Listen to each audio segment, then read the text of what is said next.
오늘 말씀 다시 넘어지는 아브라함이라는 말씀으로 함께 은혜 나누겠습니다. 지난 시간 소돔과 고모라는 하나님의 심판으로 인하여 불과 유황이 비처럼 내리는 이 환경 속에 다 멸망받게 됩니다. 하늘에서 내리는 불과 유황만 있으면 다행인데 땅이 뒤집어졌어요. 지진이 일어나서 그 땅을 삼켜버렸습니다.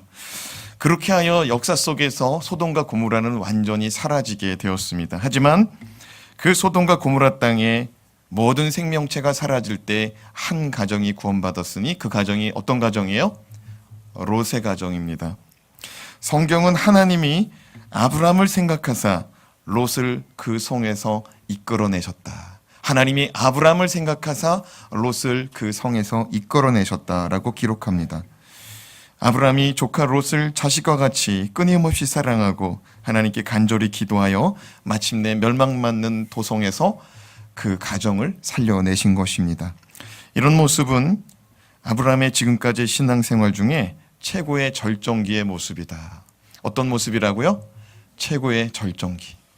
아브라함이 참 우여곡절이 많은 인생이잖아요. 아브라함이 올라갔다가도 내려가기도 하고 내려갔다가도 올라갔다 하는데 아브라함의 이 모습은 인생 최고의 절정기다. 정말 하나님의 정말 들어 쓰임 받는 인생 가운데 최고의 절정기의 신앙이다라고 할 수 있었습니다. 그런데 오늘 말씀 우리가 함께 살펴볼 20장의 말씀을 보니까 아브라함이 다시 처참하게 떨어지는 거예요. 무너지는 거예요. 그렇게 견고하게 세워졌던 신앙이 하루아침에 다 무너지는 거예요. 어떻게 이런 일이 있었을까? 아브라함의 인생 가운데 철저히 숨기고 싶은 순간이 20장의 말씀입니다. 왜냐하면 19장하고 21장의 사이는 굉장한 은혜의 말씀이거든요. 19장은 아브라함이 하나님께 간절히 기도해서 롯의 가정을 구원해내는 것이요, 21장은 아브라함과 사라에게 아들이 태어나는 순간입니다. 이삭이 태어나는 순간이에요. 19장과 21장은 정말 최고의 절정기의 은혜의 순간입니다. 그런데 가운데 있는 20장의 말씀이 어떤 말씀이냐? 정말 숨고 싶은 말씀이에요. 정확히 25년 전, 지금으로부터 25년 전, 아브라함의 인생 가운데 25년 전에 아브라함은 자신의 목숨을 지키고자 자신의 아내를 누이라 하자고 부탁했습니다. 누구 목숨을 지키고자? 자기의 목숨을 지키고자. 한마디로 말해서 자기 목숨 지키려고 자기 아내를 내다 팔았어요. 자신의 아내를 팔아먹은 죄를 범하는 사건을 아브라함은 숨기고 싶었을 것입니다. 그런데 누가 그 말씀을, 그 사건을 성경에 기록했어요? 하나님이 기록해놨어요. 인생이 봤을 때는 숨겨야 되는 말씀인데 하나님은 그 말씀을 거기다가 올려놓더라고요. 왜 그랬을까요? 왜 숨기고 싶은 사실을 올려놨을까요? 하나님의 뜻한 바가 있을 것입니다.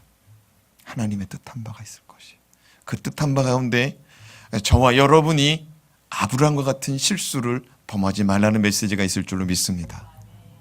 그리고 아브라함도 넘어졌으니 너도 넘어졌다가 일어나라는 메시지가 있을 줄로 믿습니다. 우리의 인생은 넘어졌다가도 일어나는 것이요, 우리의 인생은 선줄로 생각하는 자 넘어질까 조심하라 했으니 오늘 말씀을 통해서 넘어지지 않는 자는 계속하여 넘어지지 마시고 넘어진 자는 다시 일어나는 은혜가 임하길 주님의 이름으로 축원합니다. 아브라함이 25년 전에 왜 자기 아내에게 나의 누이라고 부탁했습니까? 아브라함의 아내 사라가 너무 이뻐서, 너무 예뻐서 사람들이 자기를 죽이고 자기 아내를 뺏어갈까 봐 누이라고 말해달라는 거예요. 동생이라고 말해달라는 거예요. 그것은 사실이었습니다.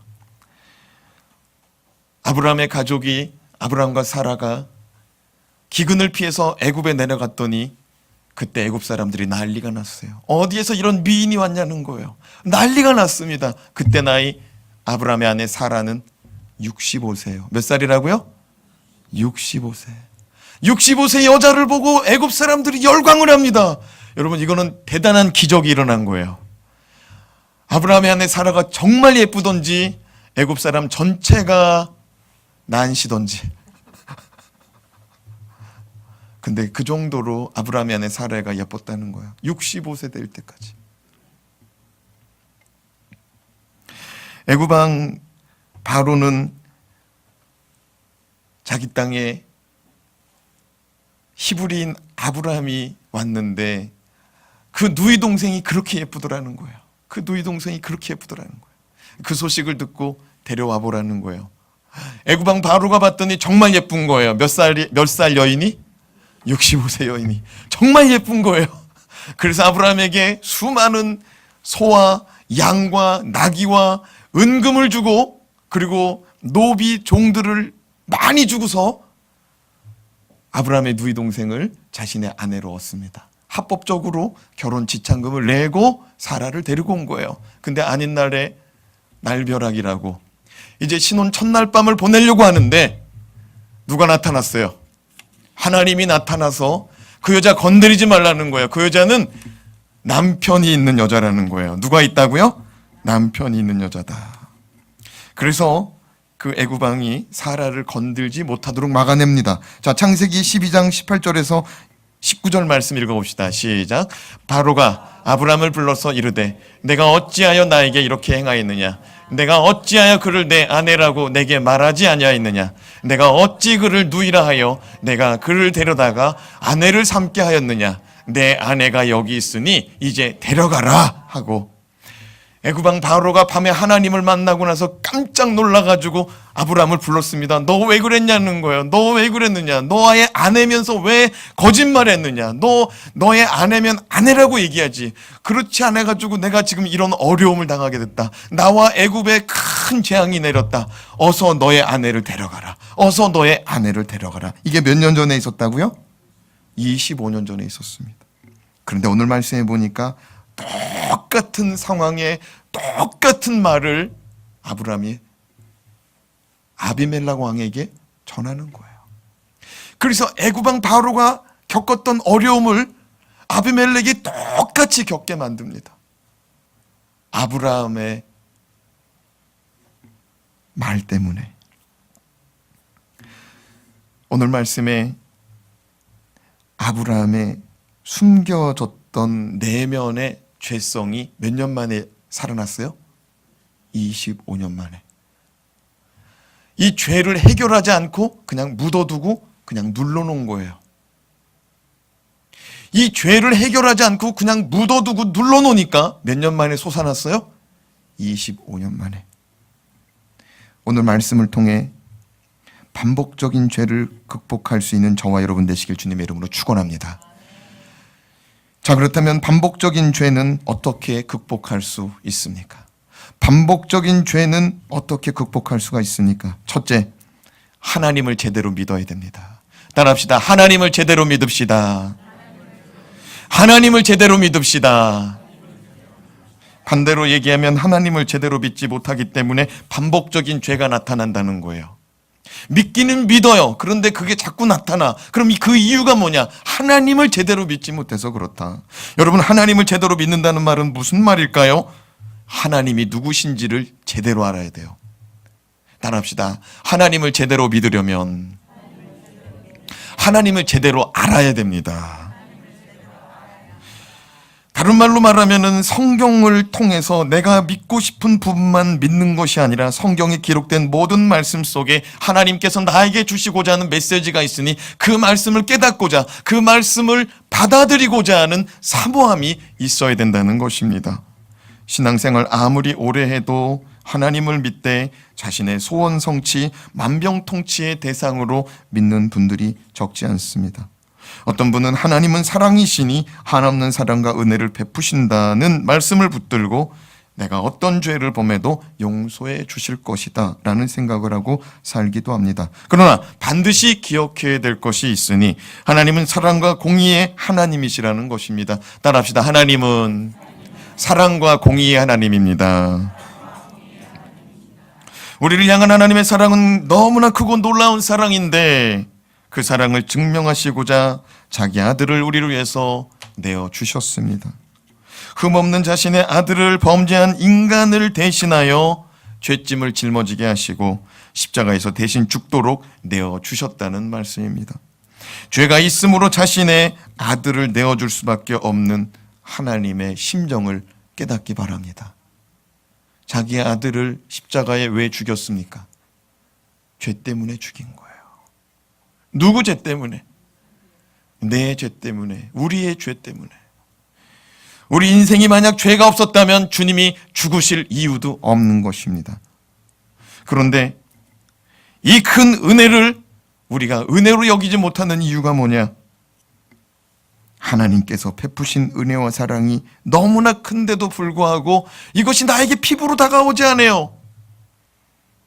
여러분, 제가 이렇게 설교하면은 주님은 우리의 죄값 때문에, 우리의 죄짐 때문에 십자가에 달려 죽으셨습니다. 그럼 여기서 벌써 흐느끼는 소리가 나타나야 돼요. 눈물로 그냥 막 우는 소리가 나타나야 돼. 근데 그게 왜 안 나타나느냐? 여러분, 그게 은혜가 은혜로 여겨지지 않기 때문에 그래요. 그럼 왜 그게 은혜가 은혜로 여겨지지 않느냐? 나만 받는 게 아니고 다 받았기 때문에 그래요. 나만 받으면은 그건 굉장히 큰 은혜예요. 근데 다 받은 거야. 다 같이 이 교회당 안에 앉아있는 사람은 하나씩 다 받고 시작하는 거예요. 여러분, 하나씩 안 받고 시작하면은 이건 절망이에요. 하나씩 받고 시작하는 것은 1+1의 은혜가 시작되는 거예요. 기본적으로 은혜가 주어진 것은 너무나 큰 은혜인데 이것이 남들까지도 다 받았기 때문에 이것이 은혜로 여겨지지 않는다는 거예요. 사랑하는 여러분, 못 받았으면 어떻게 했을 거예요? 예수 그리스도의 십자가의 구속의 은혜를 못 받았으면 어떻게 했냐고요. 받은 걸 은혜로 여기시기 바랍니다. 남들도 받았기 때문에 값비싼 은혜를 그냥 막 나눠주는 해픈 은혜로 우리가 여기고 산다는 거예요. 그러나 사도 바울은 에베소서 1장 4절에서 7절 말씀을 통해 하나님의 은혜를 이렇게 말씀합니다. 같이 읽어봅시다. 4절에서 7절까지 시작. 곧 창세전에 그리스도 안에서 우리를 택하사 우리로 사랑 안에서 그 앞에 거룩하고 흠이 없게 하시려고 그 기쁘신 뜻대로 우리를 예정하사 예수 그리스도로 말미암아 자기의 아들들이 되게 하셨으니 이는 그가 사랑하시는 자 안에서 우리에게 거저 주시는 바 그의 은혜의 영광을 찬송하게 하려는 것이라. 우리는 그리스도 안에서 그의 은혜의 풍성함을 따라 그의 피로 말미암아 속량 곧 죄사함을 받았느니라. 누구 안에서 누구의 피로 말미암아? 그리스도 안에서 그리스도의 피로 말미암아. 하나님은 우리를 택하시는데 우리가 함께 읽은 말씀 에베소서 1장 4절에 보니까 우리를 언제 택하셨대요? 창세전에.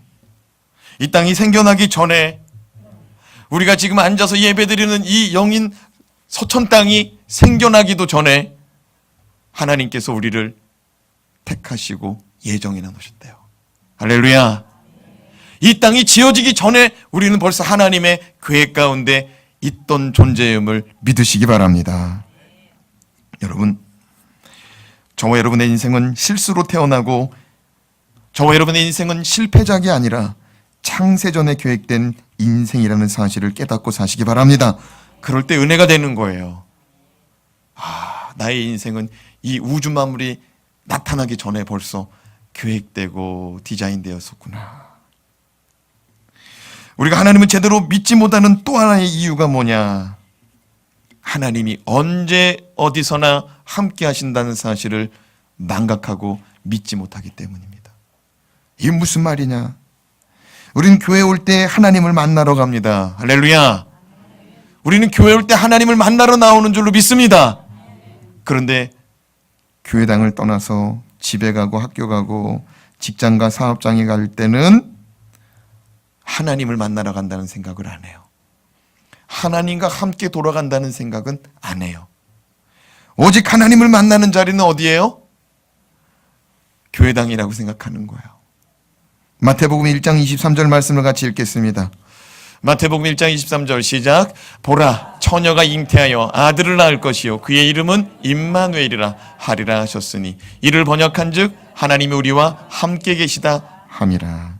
여러분, 예수 그리스도께서는 이 땅에 오실 때 임마누엘이라 하리라 하셨습니다. 임마누엘이 무엇입니까?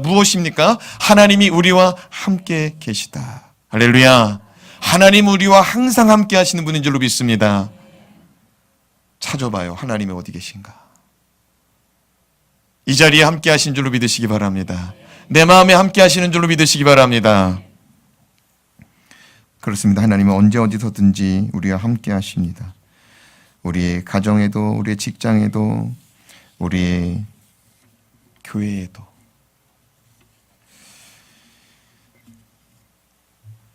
하나님이 내 삶의 자리에 함께 하심을 믿고 살아갈 때 우리의 삶은 변화되고 바뀐다는 거예요. 하나님이 함께하지 않는다고 생각하니까 하나님 없이 살아가는 거예요. 창세기 28장에 보면 야곱은 들에서 돌베개를 베고 잠자다가 하나님을 만납니다.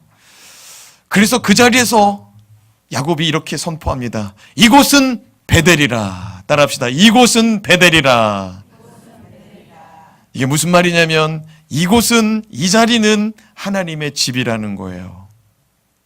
들판에서 하나님을 만났어요. 들판에서 하나님이 함께 하심을 경험했습니다. 그리고 그가 그의 입술로 고백합니다. 이 자리는 하나님의 집입니다. 그리고 아브라함의 자손 야곱이 그 자리를 떠나요. 근데 오늘까지 그 땅을 사람들은 뭐라고 부르냐면 베델이라고 불러요. 뭐라고 부른다고요? 베델. 베델이 뭐라고요? 하나님의 집. 사랑하는 여러분, 우리가 입술로 선포할 때 그 땅은 하나님의 땅이 되는 줄로 믿으시기 바랍니다. 내가 다니는 직장을 하나님, 이곳이 하나님의 집이 되기 원합니다. 하나님이 함께하는 자리가 되기 원합니다. 이제부터 하나님의 집이 되기 원합니다. 이렇게 선언하고 선포하면 여러분의 직장이 하나님이 함께하는 자리가 되는 줄로 믿으시기 바랍니다. 내가 공부하는 학교, 내가 공부하는 도서관, 내가 공부하는 자리, 하나님 이 자리가 하나님이 함께하는 자리가 되기 원합니다. 우리 입술의 고백으로 말미암아 그 자리가 하나님이 함께하는 공간이 된다는 거예요. 할렐루야. 여러분, 직장에 가서 기도하세요. 하나님, 오늘 이 시간도 하나님과 함께 출근했습니다. 제가 맡겨주신 모든 프로젝트를 잘 감당하게 하여 주시옵소서. 오늘 제가 마땅히 취해야 될 공부의 분량을 넉넉히 취하게 하여 주시옵소서. 하나님의 도우심을 구하시기 바랍니다. 여러분의 가정의 자리에서 밥을 짓다가도 하나님께 기도하세요. 하나님, 우리 가족이 먹을 밥을 짓습니다. 내가 먹을 밥을 짓습니다. 하나님께서 축복해 주세요. 예수님께서 오병이의 기적을 나타낼 때 그 음식에 축복해 주신 것처럼 내가 만드는 이 음식 가운데 주님 축복해 주세요. 할렐루야. 하나님이 함께하는 순간, 하나님이 함께하는 자리입니다. 우리가 하나님이 함께 하신다는 믿음을 가질 때 우리의 삶은 거룩한 자리가 될 줄로 믿습니다. 오늘 말씀 1절에서 2절 말씀을 같이 읽어보겠습니다. 시작. 아브라함이 거기서 네게부 땅으로 옮겨가 가데스와 술 사이 그랄에 거류하며 그의 아내 사레를 자기 누이라였으므로 그랄 왕 아비멜렉이 사람을 보내어 사라를 데려갔더니. 여러분, 1절 말씀해 보니까 아브라함은 어디서 네게부 땅으로 옮겨가서 그랄로 갔어요? 어디서? 거기서. 거기가 어디입니까? 거기가 어디예요? 거기가 어디냐? 아브라함의 조카 롯을 위하여서 기도하던 자리요. 거기가 어디냐? 아브라함이 하나님을 만난 자리요. 거기가 어디냐? 아브라함이 하나님과 두 천사를 영접하여서 발을 씻겨드리고 소를 잡고 떡을 만들어서 대접하고 하나님과 1박 2일 동안 캠핑한 자리가 거기예요. 우리 말씀 읽어봅시다. 창세기 18장 1절 말씀. 시작. 여호와께서 마므리에 상수리 나무들이 있는 곳에서 아브라함에게 나타나시니라. 날이 뜨거울 때 그가 장막문에 앉아 있다가, 날이 뜨거운데 누가 나타나셨어요? 여호와 하나님이 나타나셨어요. 그 자리에서 아브라함은 발 씻겨드리고 식사 대접하고 그 자리에서 이제 앞으로 소돔과 고모라가 어떻게 되어질지 하나님으로부터 메시지 듣고 그 자리에서 내년 이맘때에 너의 아내 사레는 아이를 낳을 것이다. 축복의 메시지를 받았습니다. 그리고 그게 끝이 아니라 아브라함은 거기서 하나님에게 기도했죠. 누구 살려달라고요? 롯을 살려달라고. 소돔과 고모라에 의인이 있으면 어떻게 하실 것입니까? 6번이나 기도했어요. 몇 번 기도했다고요? 50명의 의인이 있으면 어떻게 할 겁니까? 45명이 있으면 어떻게 할 것입니까? 40명이 있으면 어떻게 할 거예요? 30명이 있으면 어떻게 할 거예요? 20명이 있으면 어떻게 할 거예요? 10명이 있으면 어떻게 할 겁니까? 계속해서 기도하는 거예요. 누구 살리려고? 하나님이 창세기 19장에 기록합니다. 여호와께서 아브라함을 생각하사. 누굴 생각하사? 아브라함을 생각하사. 사랑하는 여러분, 아브라함은 거기서 떠났어요. 거기서 떠나는데 네게부 남쪽 그랄 왕이 머무는 땅으로 갑니다. 거기 도착해서 25년 전의 실수를 똑같이 25년 전의 실수를 똑같이 나타내는 거예요. 왜 이런 일이 일어난 줄 알아요? 거기만 하나님이 있는 줄 아는 거예요. 어디만 하나님이 있다고요? 거기만. 거기를 떠났기 때문에, 거기를 떠나서 남방으로 내려와서 그랄 땅에 갔기 때문에 하나님은 거기 계신 분이지 여기 계신 분은 아닌 거예요. 아브라함 생각에. 사랑하는 여러분, 우리가 왜 죄 짓는 줄 알아요? 여기는 하나님이 없는 줄 알아요. 교회당에만 있는 줄 알아. 따라합시다. 하나님은 나와 함께 하시고 언제 어디서나 함께 하십니다. 이 믿음이 있습니까? 이 믿음이 있을 때 죄 짓지 않는 것이고, 이 믿음이 있을 때 거룩하게 살 수밖에 없는 거예요. 요즘에는요, CCTV가 굉장히 많이 달려 있습니다. 어떻게 죄 짓고 살 수가 없어요. 근데 여러분, 하나님이 쳐다보고 있다는 사실이 더 무섭다는 거죠.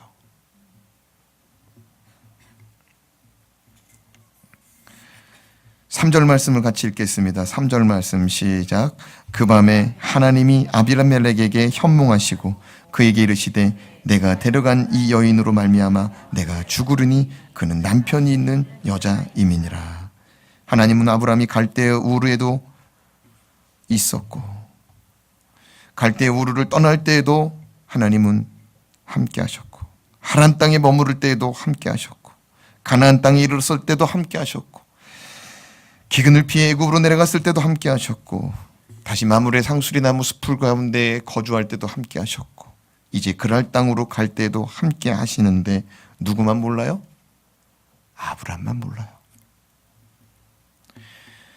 아브라함이 25년 전에 하나님 없는 사람처럼 거짓말하고 하나님 없는 사람처럼 남들의 눈을 속이려고 했는데 그랄 땅에서 또 그러는 거죠.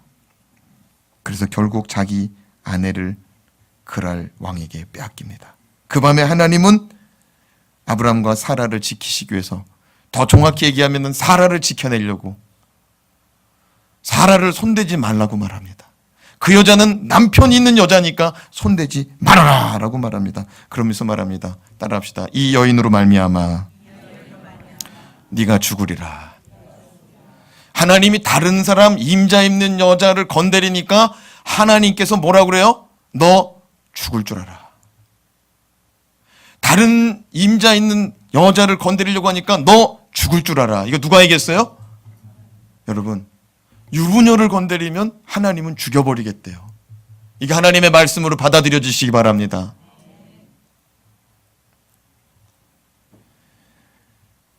다 용서해 줄 것 같아요. 근데 하나님 뭐라고 그러냐? 너 죽을 줄 알아.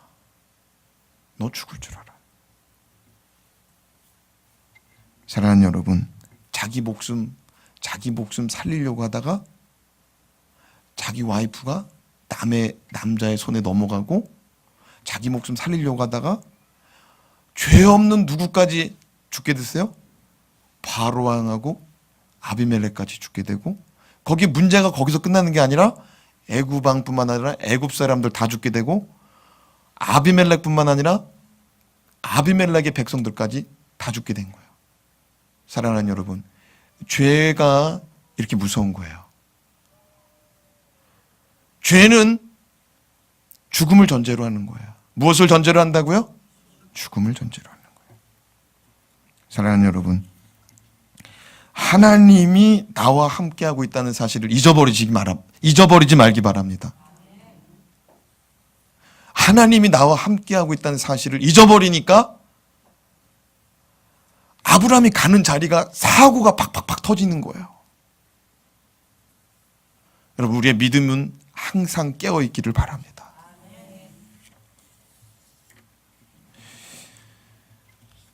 둘째로, 죄를 죄로 여기고 인정할 때, 죄를 죄로 여기고 인정할 때 죄를 극복할 수가 있습니다. 이게 어려운 말이에요. 표현 자체도 어려워요. 따라해 봅시다. 죄를 죄로 여기고 죄를 인정할 때 죄가 극복됩니다. 네. 이런 거는 받아 적어도 좋아요. 네. 아주 명언 아닙니까? 죄가 죄로 여겨지고 죄가 인정될 때 죄가 극복돼요.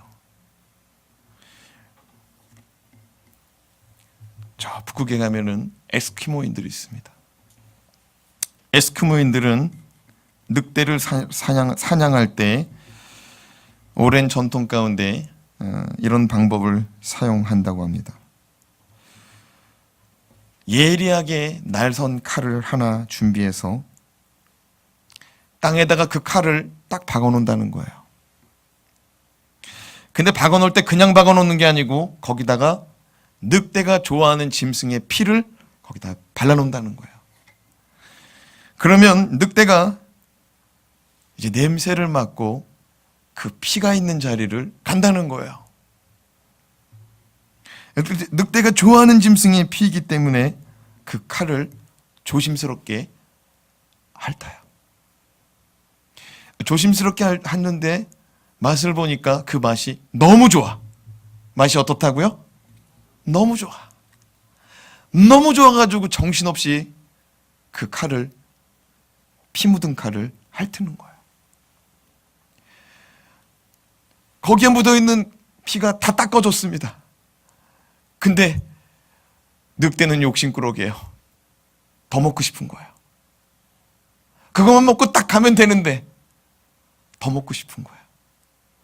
여러분, 개가 배고프잖아요. 개 밥그릇에 개밥을 주잖아요. 밥그릇을 얼마나 깨끗하게 닦아 먹는지 몰라요. 정말 맨질맨질해질 정도로 닦아 먹어요. 개 키우시는 분들은 알 거예요. 저 칼을요, 그렇게 빨아먹는 거예요. 어떻게 됐을까요? 혀가 날선 검에 갈라집니다. 자신의 혀에서 피가 흐릅니다. 다 먹은 줄 알았더니 피가 계속 나와요. 늑대는 그 피를 계속 받아 먹습니다. 자기 것인지도 모른 채.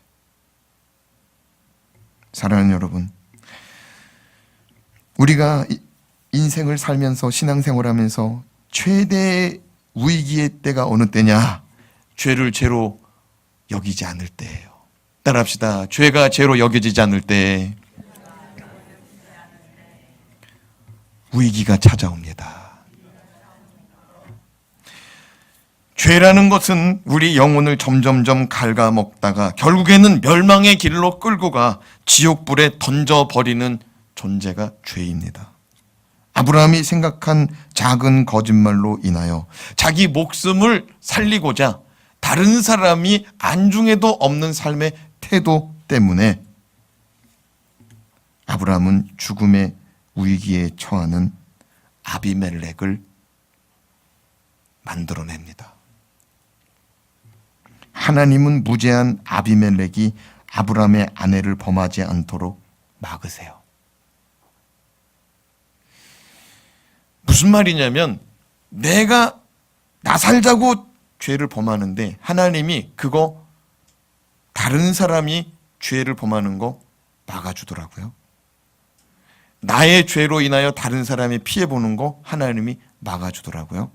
더 나아가서 하나님께서 우리의 인생 죄 짓는 자리에서도 막아내고자 하시는 분인 줄 깨달으시기 바랍니다. 왜? 하나님께서 사라를 계속 지켜내잖아요. 하나님 우리 인생이 죄 짓지 않기를 원하세요. 자, 6절에서 7절 말씀을 같이 읽습니다. 시작. 하나님이 꿈에 또 그에게 이르시되 내가 온전한 마음으로 이렇게 한 줄을 나도 알았으므로 너를 막아 내게 범죄하지 아니하게 하였나니 여인에게 가까이 하지 못하게 함이 이 때문이니라. 이제 그 사람의 아내를 돌려보내라. 그는 선지자라. 그가 너를 위하여 기도하리니 내가 살려니와 내가 돌려보내지 아니하면 너와 내게 속한 자가 다 반드시 죽을 줄 알지니라. 하나님은 아비멜렉에게 경고합니다. 너 만약에 아브라함의 아내를 돌려보내지 않는다면 너와 너에게 속한 사람은 다 죽을 줄 알아라. 하나님은 남의 여자를 취하는 것을 죽음에 이르는 큰 죄다라고 아브라함의 사건을 통해서 우리 가운데 교훈하고 있음을 깨닫기 바랍니다. 아비멜렉은 이런 하나님의 음성, 이런 하나님의 이 환상 가운데 경험한 이 지난밤의 꿈을 딱 꾸고 나서 아침에 일찍 일어났습니다. 오늘 말씀에 기록되어 있죠? 아침에 일찍 일어나서 자기 신하들을 다 불러 모았어요. 누굴 불러 모았다고요? 자기 신하들을 다 불러 모았어요. 그리고 하나님의 말씀을 전합니다. 사랑하는 여러분, 하나님의 살아계심을 체험한 자는 하나님을 전할 줄로 믿습니다. 그 밤에 하나님을 만나고요, 아침이 되기만 기다린 거예요. 누가? 아비멜렉이. 아침이 되고 나서 다 불렀어요. 자기 신하들을. 야, 주인 있는 여자래. 주인 있는 여자래. 남편 있는 여자래. 어젯밤에 하나님이 나에게 가르쳐 주셨어. 너희들 어떻게 나한테 소개한 거야? 왕이시여, 우리도 몰랐습니다. 그 자가 누이라고 그랬습니다. 그래? 데리고 와봐. 데리고 와서 물어보는 거예요. 어떻게 그럴 수가 있냐는 거예요. 자초지경을 얘기해 보라는 거예요. 8절에서 10절 말씀을 읽어보겠습니다. 8절에서 10절 시작. 아비멜렉이 그날 아침에 일찍이 일어나 모든 종들을 불러 그 모든 일을 말하여 들려주니 그들이 심히 두려워하였더라. 아비멜렉이 아브라함을 불러서 그에게 이르되 내가 어찌하여 우리에게 이렇게 하느냐?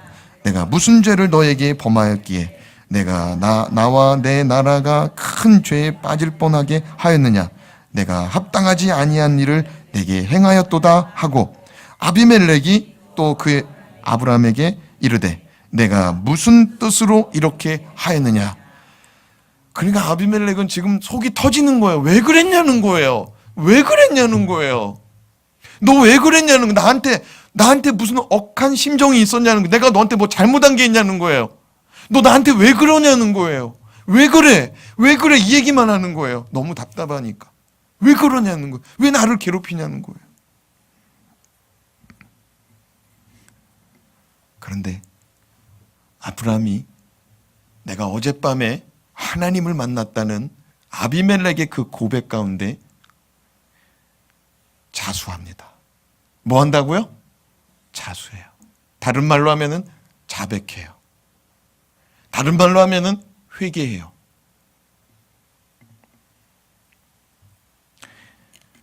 이전에 죄를 죄로 여기지 않고 살던 아브라함의 삶 가운데 변화가 나타나는 거예요.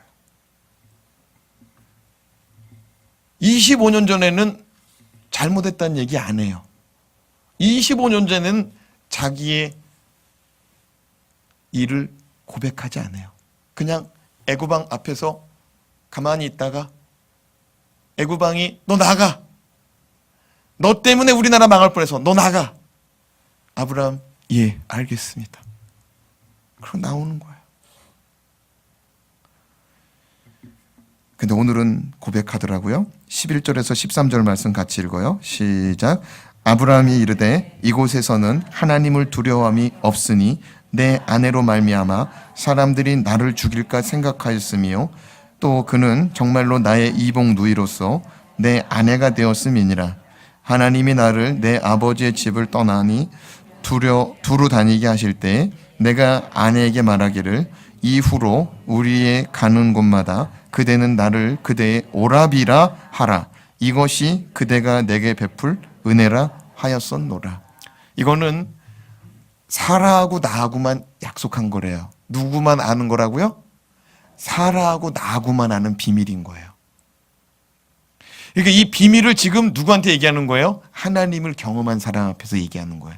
이거는 아무도 모르는 요 사람하고 나하고만의 약속이라는 거예요. 은밀한 거라는 거죠. 근데 이걸 오픈하는 거예요. 아비멜렉 앞에서 자기 잘못을 인정하는 거예요. 내가 왜 이런 말을 했느냐? 11절 말씀을 보면은요. 11절 말씀을 보면은 거기에 뭐라고 써 있느냐? 아브라함이 이르되 이곳에는 누가 없어요? 이곳에는 누가 없어요? 하나님을 두려워하는 사람이 없어요. 이곳에는 하나님을 두려워하는 사람이 없어요. 그래서 내가 그렇게 했다는 거예요. 자, 여기서 우리는 아브라함을 다시 봐야 돼요. 뭐냐면 어디서 떠났어요? 거기서 떠났죠? 거기가 어디예요? 하나님을 만난 자리죠? 근데 어느 자리로 갔어요, 지금? 하나님을 두려워하지 않는 사람들의 자리로 가버린 거예요. 애굽으로 갈 때도 마찬가지예요. 사랑하는 여러분, 우리는 항상 하나님을 경외하고 하나님을 두려워하는 자들과 함께해야 될 줄을 믿습니다. 우리의 모임은 항상 하나님을 만나는 사람들과 함께하기를 기뻐하시기 바랍니다. 하나님 없는 사람들과 어울리잖아요. 하나님 없는 사람처럼 돼버려요. 하나님을 두려워하는 자들과 함께합시다. 옆 사람을 바라봐요. 이분이 하나님을 두려워하는 분인지 한번 잘 쳐다봐요. 하나님을 우습게 하는 분인지 두려워하는 분인지. 여러분, 하나님 우습게 여기지 맙시다. 하나님은 진짜 무서운 분이에요. 근데 하나님은 정말 또 은혜와 자비와 평강과 사랑이 많은 분이기도 해요. 하나님을 제대로 믿고 하나님을 제대로 알아야 돼요.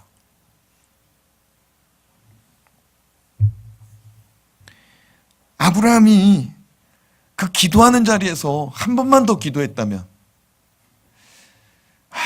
좋았을 텐데. 일단 그냥 간 거예요. 근데 여러분,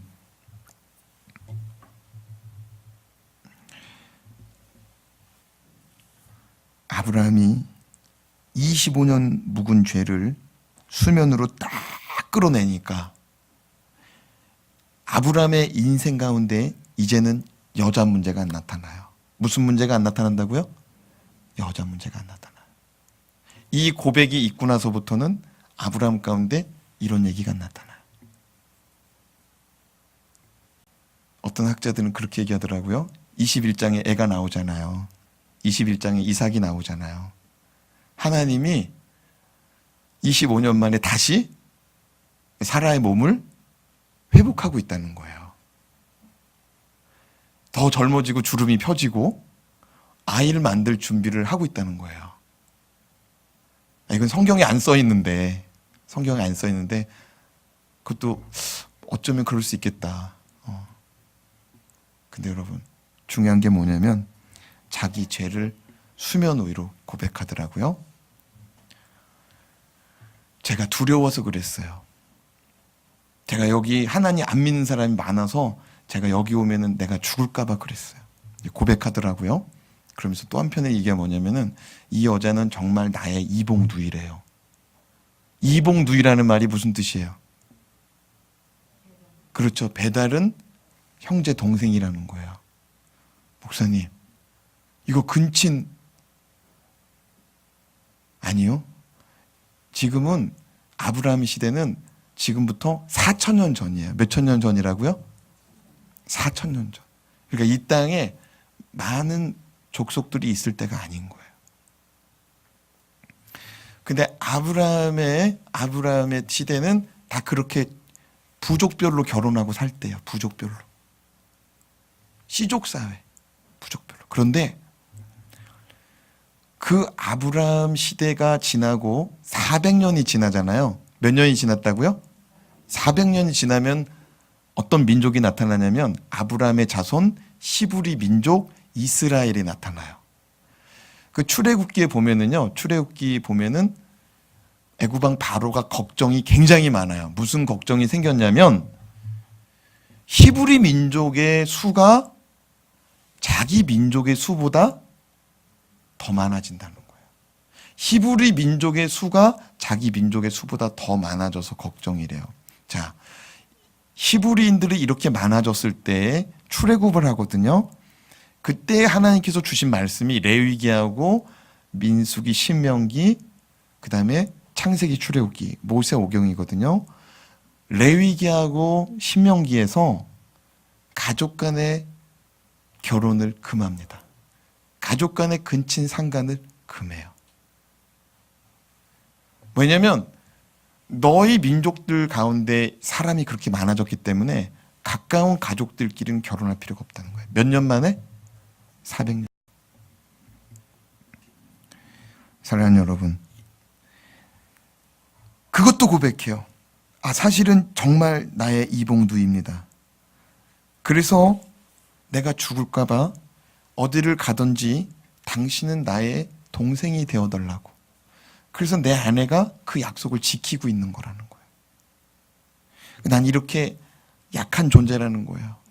난 지금 재산이 어마어마하게 많이 불려졌고 나의 식솔들이 엄청나게 많이 불려졌지만 난 이렇게 약한 존재라는 거예요. 사랑하는 여러분, 아브라함의 나이가 지금 몇 살인 줄 알아요? 99세예요. 이제 한 살 모자란 100살이에요.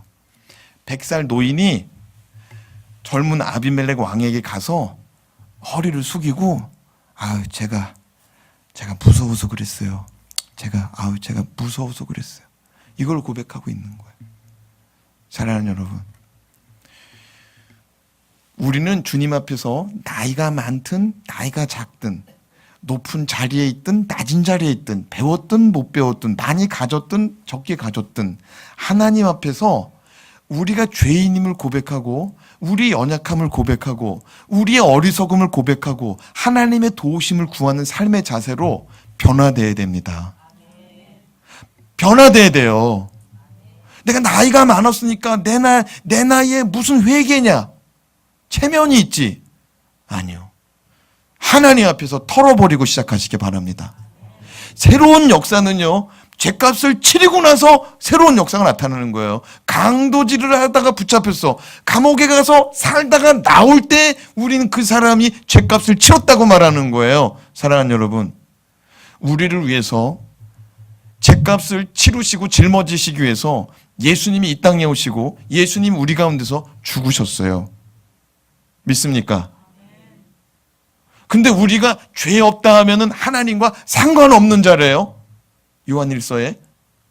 그러므로 우리는 우리의 죄를 인정하고 자백할 때 새 출발한다는 사실을 깨닫기 바랍니다. 요한일서 1장 9절 말씀을 같이 읽읍시다. 시작. 만일 우리가 우리 죄를 자백하면 그는 미쁘시고 의로우사 우리 죄를 사하시며 우리를 모든 불의에서 깨끗하게 하실 것이요. 죄에서 떠날 수 있는 길은 죄를 인정하고 자백하는 길밖에 없습니다. 우리가 죄를 자백하면 그는 미쁘시고 의로우사 우리의 죄를 어떻게 해버리겠대요? 사하시겠답니다. 우리의 모든 불의의 자리에서 어떻게 하시겠대요? 깨끗게 하시겠대요. 사랑하는 여러분, 죄가 우리 속에 담겨져 있고 은밀한 죄가 우리 속에 숨겨져 있는 한 우리는 죄의 자리에서 그 불의의 자리에서 떠날 수 없다는 사실을 깨닫기 바랍니다. 근데 그거를 아브라함이 끄집어냈다고요. 몇 년 만에? 25년 만에 끄집어냈어요. 아브라함 나이 99세예요. 그냥 배짱으로 튕기고 가버려도 돼요. 아비멜렉한테. 왜? 하나님이 벌써 건들지 말라고 그랬거든요. 묵비권 행세하고 나가버리면 되는 거예요. 아비멜렉은 지금 두려워가지고 당장 가져가라고 하는 판이니까. 그잖아요. 근데 아브라함이 그 자리에서 제가 사실은 무서워서 그랬습니다. 제가 사실은 두려워서 그랬습니다. 이걸 하더라고요. 사랑하는 여러분, 하나님 앞에서 내놓으시기 바랍니다. 내놓을 때에 하나님은 죄를 사하시고 내놓을 때에 하나님은 우리를 불의의 자리에서 깨끗한 자리로 옮겨주신다는 사실을 믿으시면 아멘 합시다. 내가 인정할 때 죄가 죄가 되고 내가 인정할 때 죄가 죄가 되는 거예요. 내가 인정하지 않으면 이건 죄가 아니라고 말하는 거죠. 내가 인정할 때 죄가 죄가 되고 나에게 예수 그리스도의 십자가의 그 보혈의 은총, 구속의 은총이 필요하다고 고백할 때에 주님의 은혜가 임한다는 사실을 깨닫기 바랍니다. 요한일서 3장 5절에서 6절 말씀도 읽어봅시다. 시작. 그가 우리 죄를 없애려고 나타내신 것을 너희가 아나니 그에게는 죄가 없느니라. 그 안에 거하는 자마다 범죄하지 아니하나니 범죄하는 자마다 그를 보지도 못하였고 그를 알지도 못하였느니라. 여러분, 자꾸 죄 짓잖아요. 자꾸 죄 짓잖아요. 범죄하는 자마다 그를 아는 사람이래요, 모르는 사람이래요. 그가 누구예요? 예수 그리스도예요. 반복적인 죄를 범하는 사람은 주님을 만나지 못한 사람이래요. 죄를 끊어버려야 됩니다. 죄를 끊는 방법은 예수 앞에 내 죄를 고백하는 거예요. 할렐루야.